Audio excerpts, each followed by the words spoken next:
Ito lang naman ang makikita mo pag nakatanaw ka sa view deck or treehouse ng tinatawag nilang lantaw sa Agsam campsite.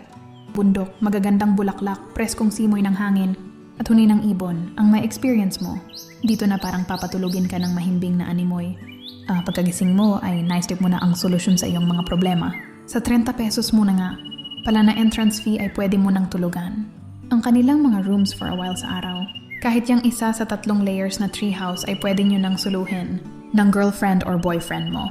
Medyo may kalayuan nga lamang ito mula sa mismong sentro ng Agsam. Lanuza sapagkat may layo itong 3. Hanggang 4 na kilometro galing sa baba. O sentro ng Barangay Agsam. Pero sulit na sulit naman kahit matarek. Ang daan kasi nga nasa itaas ng bundok. Ang lugar na to, na parang challenge na rin. O adventure rides eka nga. Pwedeng mag-picnic, mag-camping, at mag-overnight dito kasama ang barkada, relatives, at mismong pamilya. Nakakalula nga pala tumingin sa baba kung nasa view deck ka or kahit saang area dahil feel mo talaga na nasa itaas ka talaga ng bundok.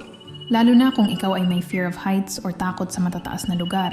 Pero magandang tingnan. Ang view at makikita mo talaga. Ang ganda ng karagatan at coastal road ng Lanuza.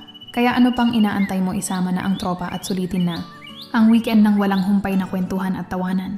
Dito sa campsite ng Lanuza, Surigao del Sur.